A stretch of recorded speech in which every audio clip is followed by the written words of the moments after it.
नमस्कार दोस्तों, मैं अंकुर उपाध्याय स्वागत करता हूं आप सभी का आपके अपने YouTube channel share market analysis में। दोस्तों, बाजार के लिए आज एक बेहद पॉजिटिव खबर आई दिन के दौरान। इनफैक्ट दो खबरें पॉजिटिव थी। एक एक करके दोनों न्यूज आपके साथ डिस्कस करूंगा। एक का इंपैक्ट थोड़ा ज्यादा है, ज्यादा पॉजिटिव साइड पे, लेकिन मार्केट ने उस पर कोई रिएक्शन दिया नहीं। हाँ, 5 मिनट के लिए एक तेजी अटेम्प्ट जरूर हुई थी। अगर आप मार्केट को देखें तो मार्केट ने दिन के दौरान वापस से रिकवरी में लगभग 1:30 बजे के करीब 22,800 तक की रिकवरी दिखाई थी, लेकिन उसके बाद जो सेल ऑफ आया वो और ज्यादा बड़ा था, डे लो की तरफ लेके चला गया जो निफ्टी को। अब आज के दिन क्या खबर आई है वो मैं आप सभी के साथ डिटेल में डिस्कस करने जा रहा हूं, तो कृपया करके ध्यान से समझिएगा, सुनिएगा, क्योंकि ये एक दिन दो दिन की खबर नहीं है। ये खबर है थोड़ा सा पोजिशनल बेसिस पे, यानी कि पूरे साल भर के हिसाब से। S&P ग्लोबल, आप सभी को पता है, बड़े लेवल पे तीन रेटिंग कंपनी है, मूडीज, S&P और फिच। S&P ग्लोबल ने क्या करा है, भारत का आउटलुक जो है ना वो रिवाइज कर दिया है। भारत का आउटलुक पॉजिटिव कर दिया है स्टेबल से, और ये अपने आप में बहुत बड़ी पॉजिटिव न्यूज है। आज बेशक बाजार ने इस पे कोई रिएक्शन नहीं दिया है, ये कितनी पॉजिटिव है मैं वीडियो में बताऊंगा। पहले मैं आपको बताता हूं कि क्या हुआ है। India outlook revise to positive on robust growth and rising quality of government spend, BBB- A3 rating affirmed. जो स्टेबल था पहले, उसके आउटलुक को पॉजिटिव कर दिया S&P ग्लोबल ने। इन्होंने कहा है कि जो सरकार खर्चा कर रही है ना वो काफी सोच समझकर और काफी सही तरीके से कर रही है, जिसकी वजह से भारत की रेटिंग को अपग्रेड कर रहे हैं।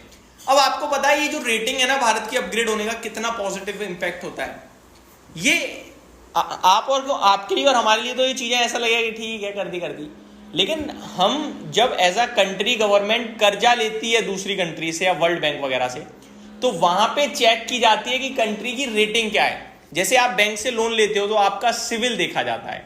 सिविल खराब है, लोन मुश्किल मिलेगा, और मिलेगा भी तो हायर इंटरेस्ट रेट पे मिलेगा। इसी प्रकार से जब देश को जरूरत होती है पैसे की और वो पैसा लेने जाता है कहीं बाहर, तो वहां रेटिंग चेक करी जाती है, और यह हमारी रेटिंग को अपग्रेड करने की बात है। तो यहां पे दो चीजें होती हैं, पता है क्या? पहला तो हमें लोन जल्दी मिलेगा, और दूसरा कम इंटरेस्ट पे, यानी कि हमारा एक बड़ा पैसा बचेगा जो हम इंटरेस्ट में देते हैं। फॉर एग्जाम्पल, अपने छोटे लेवल पे है तो हमारा सिविल अच्छा होता है, सब कुछ ठीक है, तो हमें 7 से 8% के इंटरेस्ट पे भी मिल जाता है। वहीं कभी कभार हमारा अगर कुछ दिक्कत है तो हमें 12, 13, 15% तक के इंटरेस्ट पे करने पड़ते हैं, तो ये फर्क आ जाता है। दूसरी बड़ी बात, ये जो रेटिंग अपग्रेड हो रही है ना, अब इसके बाद में भी हो सकता है मूडीज और फिच भी कर दें, जो अपने आप में बहुत पॉजिटिव हो जाएगा। अगर आपको इनका इंपैक्ट आज बाजार पे नहीं दिखा और आप सोच रहे हो इनका इंपैक्ट नहीं होता, तो अब थोड़ा सा पीछे चलिए और ग्लोबल मार्केट्स में अमेरिका पे आइए। आपको याद है सबसे पहले मूडीज ने डाउ जोन्स को, अमेरिका को डाउनग्रेड किया। अमेरिका का बाजार 1000 पॉइंट टूटा था, और तब 30,000 का डाउ जोन्स था। 30,000 के डाउ जोन्स पे 1000.3% होता है। उसके बाद मूडीज, S&P ग्लोबल दोनों ने डाउनग्रेड करा। S&P ग्लोबल तो पहले ही करके बैठे हुए थे, मूडीज ने और फिच ने करा। तो ये अपने आप में बहुत पॉजिटिव या नेगेटिव रोल प्ले करवाती हैं, और ये जो भारत का आउटलुक पॉजिटिव किया है, सुपर बड़ा पॉजिटिव है मेरे लिहाज से। As a country, as a economy और एज अ शेयर मार्केट सब कुछ अच्छा है।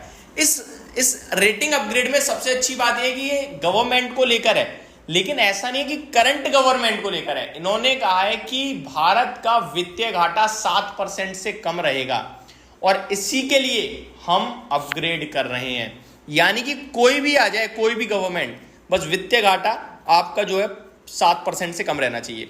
इसी चीज को देखते हुए सरकार ने तुरंत एक न्यूज निकाली। अब ध्यान से समझिए कमाल, कि उन्होंने कहा 7% से कम वित्तीय घाटा रहेगा, इसलिए हम पॉजिटिव कर रहे हैं। तो सरकार की तरफ से क्या आता है, फ्रेश कमेंट आते हैं, सुनिए। सरकार ने कहा कि FY25 में वित्तीय घाटा GDP का 5.1 लाने का लक्ष्य है। तो 7% और 5% बहुत बड़ा गैप हो गया है, तो बहुत आगे है हमारी गवर्नमेंट।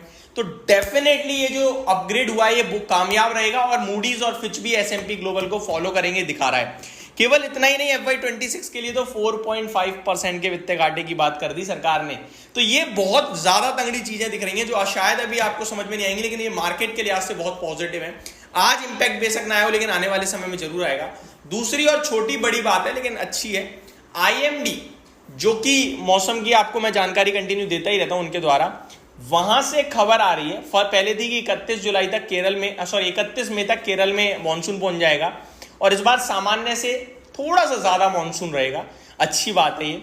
फिर खबर आई कि 1 जून तक पहुंचेगा, और आज फ्रेश अपडेट आ रही है कि अगले 24 घंटे में केरल में मॉनसून पहुंच जाएगा। तो ये अपने आप में काफी पॉजिटिव है। तो मॉनसून भी टाइमली आ रहा है, टाइमली आने के बाद अच्छा रहेगा, ठीक ठाक रहेगा, तो उससे एफएमसीजी कंपनीज को मुनाफा होना चाहिए।